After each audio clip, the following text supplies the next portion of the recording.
News की खुसूसी budget transmission budget with जियो में एक मरतबा फिर खुशामदीद कहेंगे। वफाकी वज़ीर ख़जाना मोहम्मद औरंगज़ेब आज आइंदा माली साल का बजट पेश करेंगे। अपने माहिरीन के सामने हम मुख्तलिफ सवालात रखेंगे और जवाबात जानने की कोशिश करेंगे। हमें ज्वाइन करें मौशी तज़ियाकार मोहम्मद सुहेल साहब और माहिर टैक्स उमूर ज़ीशान मर्चेंट साहब भी हमें ज्वाइन कर सकते हैं। गुफ्तगू का आगाज़ करेंगे मोहम्मद सुहेल साहब से। सुहेल साहब, मुस्लिम लीग नून की क़यादत में मौजूदा वफाकी इत्तेहादी हुकूमत जो है आज अपना पहला बजट पेश करने जा रही है और एक ऐसे वक्त में पेश करने जा रही है जब अंदरूनी चैलेंजेस भी हैं और बैरूनी चैलेंजेस भी हैं। क्या एक्सपेक्ट किया जाए आज के बजट से?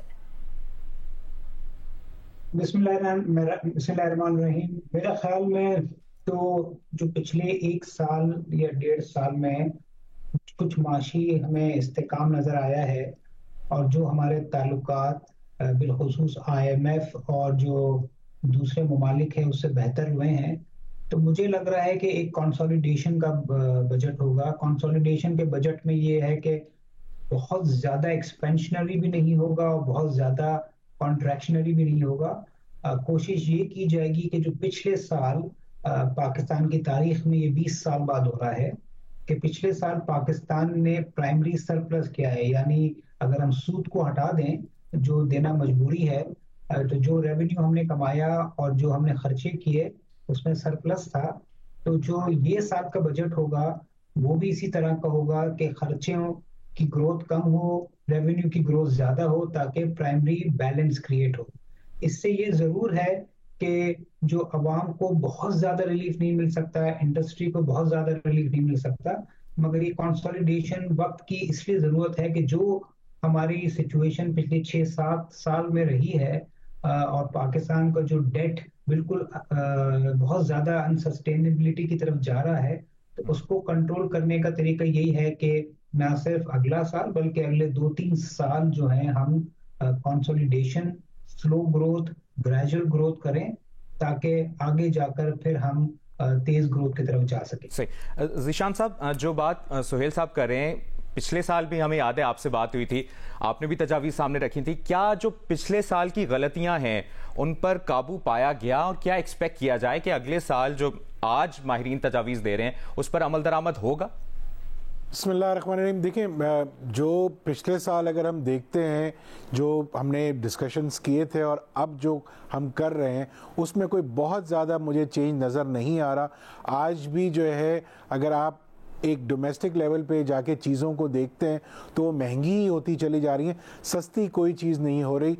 अब हम जो बात कर रहे हैं कि इस साल 12,900 अरब का जो है टैक्स टारगेट होगा, जो कि पिछले साल से करीबन 35% ज़्यादा या 40% ज़्यादा होगा, तो वो जो है बड़ा ही एक मुझे तो बड़ा मुश्किल नज़र आ रहा है कि कोई भी चीज़ें कम होने जाएंगी या कोई भी इकोनॉमिक ग्रोथ की तरफ हम आगे बढ़ेंगे, चूँकि जितना आप टैक्स को बढ़ाने जाएंगे इसी टैक्स बेस में जो एग्जिस्टिंग टैक्स बेस है, तो उसका मकसद ये होगा कि आप एग्जिस्टिंग टैक्स पेयर्स के ऊपर ही मज़ीद टैक्स लगाएंगे। जैसे अभी आपने इंट्रो में बात की कि 1% सेल्स टैक्स को बढ़ाने की बात कर रहे हैं, तो इसका डायरेक्ट इफ़ेक्ट जो है वो इन्फ्लेशनरी इफ़ेक्ट होगा, एक आम आदमी पे इसका बोझ पड़ेगा, क्योंकि ये इनडायरेक्ट टैक्स है, ये पास ऑन किया जाता है, जो कंज्यूम करता है उसके ऊपर लगता है। तो इसका मतलब ये है कि अमीर और गरीब के ऊपर एक आइडेंटिकल इफ़ेक्ट होगा। तो अमीर तो बर्दाश्त कर लेगा, जो अगर अशराफिया, जिसको हम अशराफिया कहते हैं, वो बर्दाश्त कर जाएगी, लेकिन जो एक मिडिल क्लास लेवल या लोअर मिडिल क्लास है उसके लिए बर्दाश्त करना मुश्किल होगा। चे जाएगा कि हम वो उनकी बात करेंगे जो गुर्बत के लेवल से नीचे हैं। पाकिस्तान में तकरीबन जो है हमारी आधी आबादी जो है कुछ अरसे बाद जो है गुर्बत के लेवल से नीचे हो जाएगी। तो क्वेश्चन ये बहुत बड़ा इस वक्त है कि क्या जो है ये जो टैक्स रेट्स या जो हम इस वक्त टैक्सेशन करने जा रहे हैं, या पेट्रोलियम डेवलपमेंट लेवी को बढ़ाने जा रहे हैं, या पेट्रोलियम प्रोडक्ट्स पे सेल्स टैक्स लगाने जा रहे हैं, या कस्टम ड्यूटीज़ बढ़ाने जा रहे हैं, तो इसका इम्पैक्ट किसके ऊपर होगा? क्या अगर उसको government of Pakistan factor in कर रही है या कैलकुलेट कर रही है, उससे एक आम आदमी पे इफ़ेक्ट ना पड़े, तो मैं समझता हूँ कि शायद कोई थोड़ी बहुत बेहतरी आ जाए, वरना इस बजट से मेरी तो कोई एक्सपेक्टेशन नहीं है कि इसमें एक आम आदमी के लिए कोई चीज़ सोची गई होगी। वह कल वज़ीर ख़जाना साहब ने बहुत सारी बातें ऐसी की कि nothing doing everybody has to pay tax. I hope कि ये बजट जो है आज जो पेश होगा इसमें उनकी कल की बात की रिफ्लेक्शन नज़र आए, और वो लोग जो टैक्स नहीं दे रहे या टैक्स नेट में नहीं है या अपने आप को बड़े फ़ख्र से नॉन फाइलर कहलाते हैं, अगर उनके ऊपर कोई टैक्स नज़र आए या पड़ते हुए या उनके ऊपर कोई हिट नज़र आए। उन्होंने एक बात ज़रूर की कल वज़ीर ख़जाना साहब ने कि हम कॉस्ट ऑफ डूइंग बिजनेस बढ़ा देंगे उन लोगों की जो नॉन फाइलर है। तो ये चीज़ जहन में रखनी चाहिए कि जब आप किसी नॉन फाइलर के साथ बिजनेस करते हैं तो वो ये कहता है कि जनाब मुझे 100 रुपये चाहिए, अब टैक्स जो भी है वो आपकी जिम्मेदारी है। तो कहीं ये ना हो कि जब उसकी कॉस्ट बढ़ाने जा रहे हैं तो वो कॉस्ट उसके बजाय उस डॉक्यूमेंटेड सेक्टर की कॉस्ट बढ़ जाए कि उसे वो बेयर करनी पड़े। इन सारी चीजों को कंसिडर करना बहुत जरूरी है। ज़िशान साहब, एक और चीज भी वजीर खजाना ने कल कही, वो जो इस्लाहात की बात कर रहे थे, उन्होंने कहा कि डिजिटलाइज किया जाएगा, इंसानी मुदाखलत को कम से कम किया जाएगा।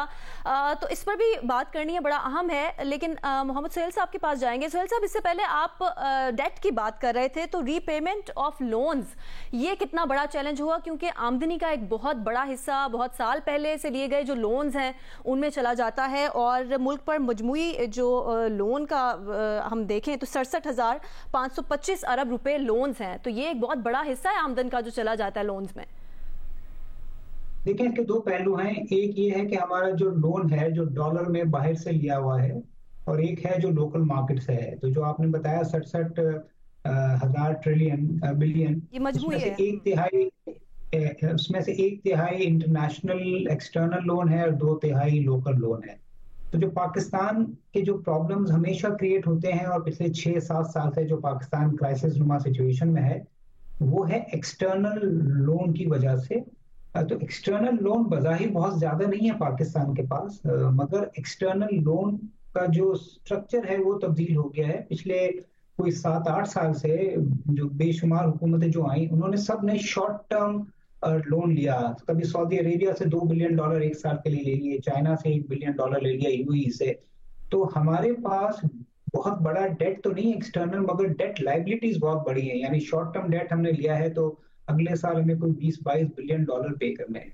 तो सबसे बड़ा चैलेंज ये है। और जो पाकिस्तान में डिफॉल्ट की सिचुएशन पैदा हुई थी 1-2 साल पहले, जो अल्हम्दुलिल्लाह अभी काफी कंट्रोल में है, यही तो पाकिस्तान का प्रॉब्लम है। और इसी वजह से पाकिस्तान को IMF के पास जाना है, और IMF के सख्ती की वजह से हमें सख्त बजट पेश करना पड़ रहा है। दूसरा जो इसका पहलू है वो लोकल डेट है। अब देखिए, लोकल डेट में भी यही है कि जब आपका खसारा बहुत ज्यादा होता है, पिछले 6-7 साल से पाकिस्तान का GDP फिस्कल डेफिसिट 7% से ज्यादा है, जो लोकल हम फाइनेंसिंग से और एक्सटर्नल फाइनेंसिंग पूरा करते हैं। और पिछले साल बिलखुसूस उसको और सख्त किया गया इंटरेस्ट रेट बढ़ा के। तो जो अभी आपके जो रिपोर्टर अशरफ मैलकम बता रहे थे कि 9,000 अरब रुपए से ज्यादा तो इस बजट में सिर्फ सूद की इंटरेस्ट एक्सपेंस होगा, इंटरेस्ट की अदायगी के लिए होगा। तो ये जो है टेम्पररी मेरे ख्याल में जरूर है, मगर जिस तेजी से इंटरेस्ट रेट कम हो रहे हैं, मुझे लगता है कि आने वाले सालों में कम हो सकता है। मगर ये भी एक बड़ा चैलेंज है। को क्या प्रेडिक्ट कर सकते हैं, ये अब आज पता चलेगा जब ये बजट पेश किया जाएगा।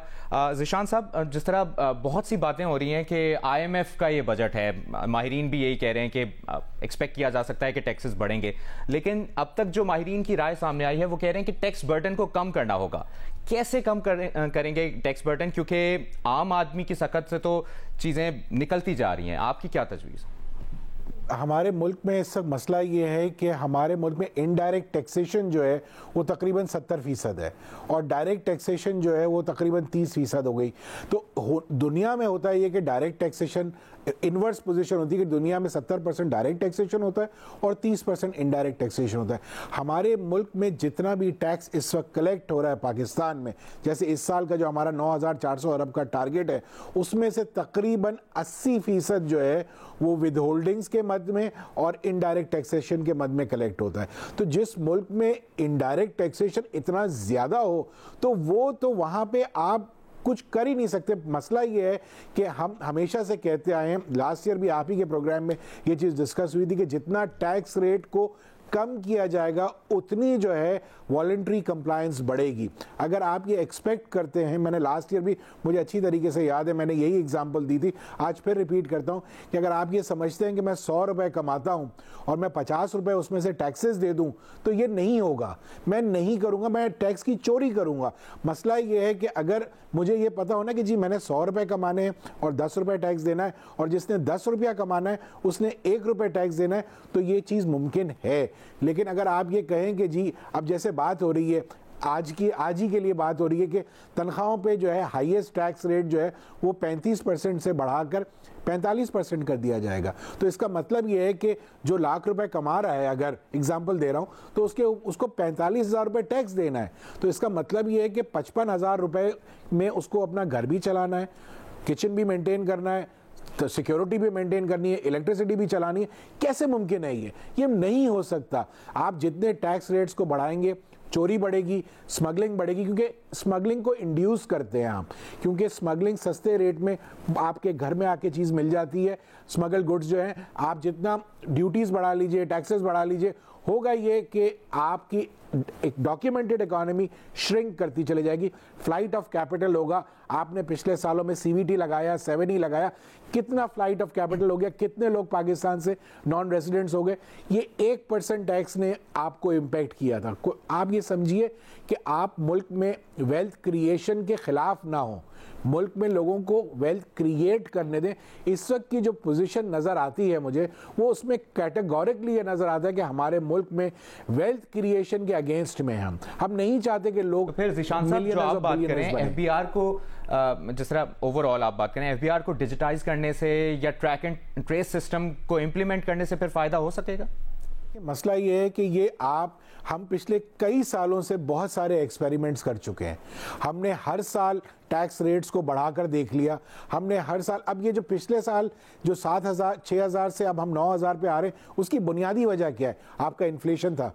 आपकी इन्फ्लेशन ने आपके इस टैक्सेस को बढ़ा दिया है।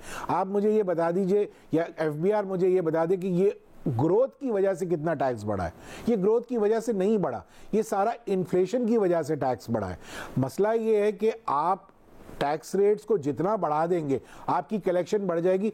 मैं हमेशा एक एग्जांपल और भी देता हूं कि टैक्स पेयर जो है वो गन्ना है और FBR जो है वो मशीन है। उस गन्ने को कितना पीसेंगे, एक ही गन्ने को, जब तक आप नए लोगों को या नए टैक्स पेयर्स को सिस्टम में नहीं लाएंगे। मोहम्मद सुहेल साहब से भी हम करेंगे कि जिस तरह से ज़ीशान साहब बात कर रहे हैं कि टैक्स रेट्स को बढ़ाने से चोरी में इजाफा होगा, स्मगलिंग में इजाफा होगा, और 1% GST तो ओवरऑल बढ़ने जा रहा है, तो उसका भी बड़ा डायरेक्ट इंपैक्ट होगा। इसका जवाब आपसे लेंगे मोहम्मद सुहेल साहब।